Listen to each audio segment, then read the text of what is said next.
Esta é a história do dia da Rádio Observador. Vladimir Putin ainda mantém o poder no Kremlin? ВК «Вагнер» хотели расформировать. Мы вышли 23 июня на марш справедливости. За сутки мы прошли, не доходя 200 километров до Москвы. Evgeny Prigozhin travou a 200 quilómetros de Moscovo. Numa mensagem áudio enviada aos milhares de mercenários do grupo Wagner que o seguem, mandou a coluna armada inverter a marcha. Em cerca de 24 horas, Prigozhin ameaçou a liderança de Putin como ninguém nos últimos 23 anos. A desmobilização da tropa de mercenários valeu-lhe um salvo-conduto duvidoso para o exílio na Bielorrússia. Será afinal Putin um tigre de papel? Vou conversar com a professora Sandra Dias Fernandes, da Universidade do Minho, que conhece muito bem a política russa. Eu sou o Ricardo Conceição e esta é a história do dia. Bem-vinda, professora Sandra Dias Fernandes. Olá, Ricardo. Quem é este homem, Prigozhin, e como é possível que um cozinheiro acabe a liderar um grupo de 25 mil mercenários? Era alguém muito próximo de Putin, não era? Realmente, olhando para a situação, podemos ficar surpreendidos, uma vez que assistimos a um autêntico golpe teatral de cerca de 24 horas na Rússia, de uma pessoa que era relativamente desconhecida do público em geral, fora da Rússia, mas que de facto tem ganhado protagonismo, sobretudo desde setembro do ano passado. Bom, ele não era bem o cozinheiro de Putin, é uma alcunha que lhe era colocada e que, aliás, ele recentemente disse: eu não quero ser conhecido como o cozinheiro de Putin, mas como o carniceiro de Putin. De facto, faz um trabalho sujo de Putin, faz na Ucrânia, mas antes disso, e ainda neste momento, a sua empresa faz o trabalho sujo fora das fronteiras da Rússia, sobretudo na Síria e em países africanos. Portanto, cozinheiro, porquê? Porque ele era dono de uma empresa de catering que fornecia refeições ao Kremlin. Portanto, daí essa alcunha. Quem é ele? Ele é duas pessoas, seguramente. É um oligarca riquíssimo e um mafioso criminoso. Não é? Também esteve preso na Rússia. E desde setembro do ano passado tem-se afirmado como o chefe de guerra no teatro ucraniano. Portanto, é uma figura complexa que, de facto, tem ganho aqui muito espaço e que tem vindo, sobretudo desde o início de maio, a ameaçar frontalmente e a ser extremamente violento nas suas invectivas contra as elites dirigentes russas, em particular dois alvos a abater, o ministro da Defesa Shoigu e o chefe de Estado-Maior das Forças Armadas, que está nomeado desde janeiro, o Sr. Gerasimov. Exatamente. E quem são estes homens neste tabuleiro e como é a relação de forças entre Prigozhin, Sergei Shoigu e Valery Gerasimov? Na verdade, Prigozhin está nos bastidores de Putin já desde o início da sua ascensão, portanto estamos a falar do final do século passado e do início deste século, mas quem são de facto companheiros muito fortes, pilares do sistema de Putin, são esses dois senhores, Shoigu e Gerasimov. Aliás, é atribuído a Gerasimov o conceito da guerra híbrida. Não será muito correto, mas são dois pilares do sistema de Putin que têm vindo a repensar a projeção da Rússia usando meios que não sejam só meios militares, não é? Mas, na verdade, essas duas figuras, Shoigu e Gerasimov, são mais centrais na governação de Putin do que era Prigozhin até ao protagonismo. E eram eles o alvo desta marcha, ou não? Oficialmente. Taxativamente, nas suas aparições públicas muitas e variadas, Prigozhin disse que via a cabeça dessas duas pessoas e que estava a marchar em direção a Moscou para que lhe fossem entregues essas duas figuras, essas duas pessoas. Para fazer o quê com elas? Ele falou em fuzilamento, o que se pode imaginar de métodos violentos para terminar com a vida dessas duas pessoas. O que é certo é que parou a 200 quilómetros de Moscovo, percorreu esse caminho desde a fronteira ucraniana com pouca, ou melhor, quase nenhuma resistência. Professora, como é que isto foi possível? E eu julgo que o nosso espanto, que é natural, não é? Porque pareceu é uma volta fácil, foi uma reviravolta que deu lugar a literalmente uma meia volta, e depois de um dia tão, enfim, intenso, uma crise tão forte, parece que afinal não se passou nada. Foi de facto surreal, não há outro termo, e uma das explicações que eu penso que é válida é que nós sabemos, na verdade, muito pouco do que esteve por trás deste golpe de Estado, que tinha por objetivo um golpe de Estado e uma guerra civil, nas próprias palavras de Prigozhin, e visto de fora poderia, não é? Tínhamos aqui indicadores que era o que estava a acontecer, depois rapidamente percebemos que era mais uma rebelião, e, afinal, não é, tudo parou literalmente às 6:30 da tarde, à hora portuguesa, não é, no sábado. O que acontece é que, é claro que Prigozhin estava muito confiante e muito esperançoso dos seus objetivos, confiante nos meios que possuía, mas é inimaginável Prigozhin incitar uma tal ação sem ter aliados, não é, nas esferas mais altas do poder. Não é? Portanto, isso é inimaginável, mas ao mesmo tempo o que ele fez também é inimaginável. Ou seja, a forma como ele pôs em xeque a centralidade do presidente Putin, e que nem foi através do Kremlin que foi negociado, pelo menos oficialmente, esta paragem da marcha de Prigozhin, portanto, também indicia esta fragilização de Putin. Mas é impensável que isto tenha acontecido exatamente nos moldes que nos foi possível observar. Mas há aqui uma ambição política de Prigozhin ou não? Confirma-se? Confirma-se porque ela já existia antes, ou seja, isto não é uma novidade. Prigozhin é extremamente ambicioso e ambição política. Ele, porque ele é mais conhecido neste momento porque tem, não é, milícias, portanto, forças paramilitares que já agora com esta crise demonstrou ser uma força, estar à frente de forças armadas paralelas e não propriamente uma milícia. Portanto, mas além disso, o Prigozhin é o dono de um grande império mediático. Ele tem uma fábrica de trolls, não é, que muito ativa para criar propaganda e desinformação e manipulação de informação nas redes sociais. E, aliás, uma das ações que foi observada no sábado por parte das entidades oficiais russas foi precisamente vedar a transmissão de redes detidas pelas empresas de Prigozhin.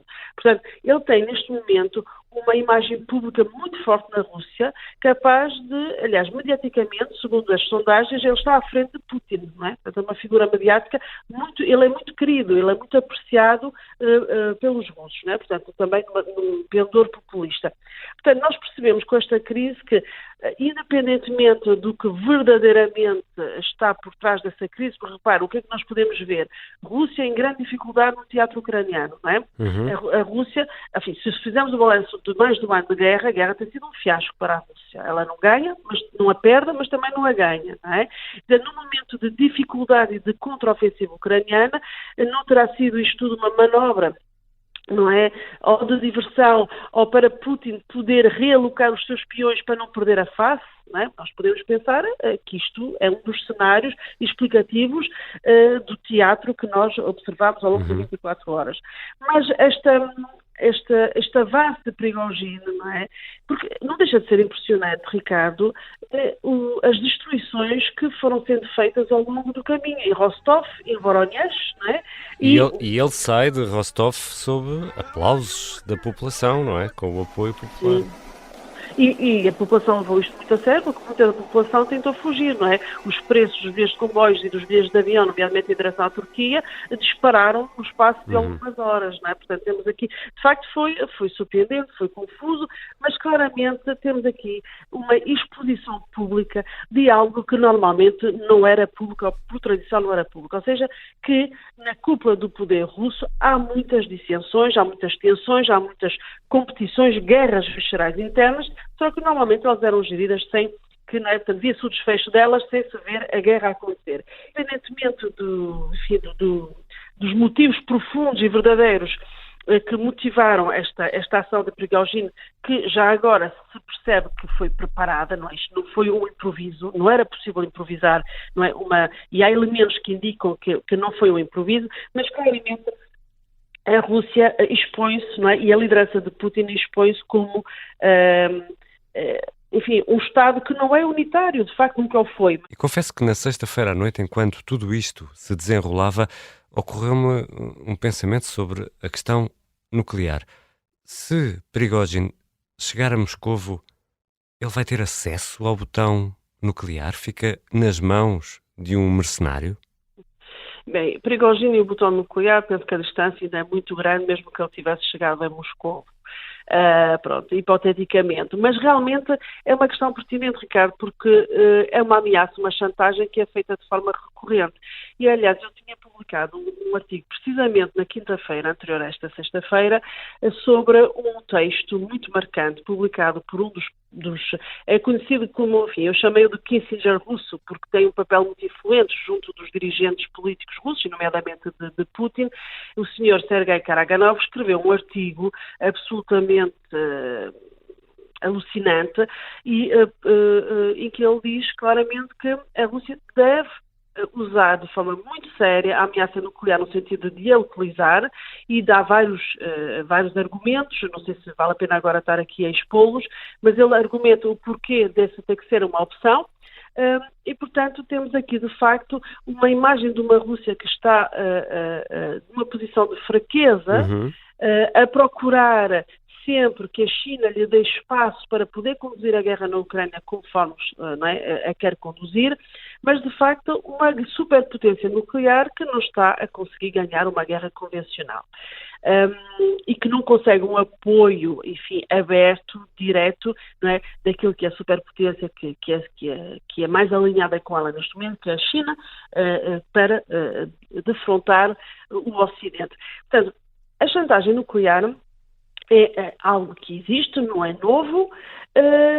De facto, quem toma a decisão da ativação da arma nuclear, neste momento, ainda são pessoas com sentido de Estado. Temos aqui uma radicalização da doutrina nuclear nas palavras de Karaganov, mas que não me parece que seja efetiva. Tem mais por efeito procurar pressionar o momento em que se vai para a mesa da negociação e, preferencialmente, com cedências dos ucranianos. Portanto, eu penso que é esse o objetivo, porque, no fim da linha, não se derrota uma potência nuclear. Já voltamos à conversa com Sandra Dias Fernandes, professora de Relações Internacionais na Universidade do Minho. Afinal, como fica Putin perante este ato de insurreição?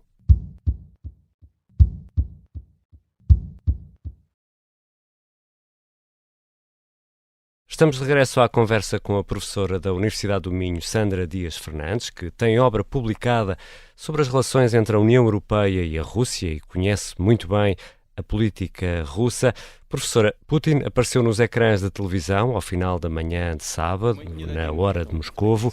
Защитим и наш народ, и нашу государственность от любых угроз, в том числе от внутреннего предательства. O presidente russo fala de traição, excesso de ambição do grupo Wagner, sem nunca referir o nome do autor da intentona.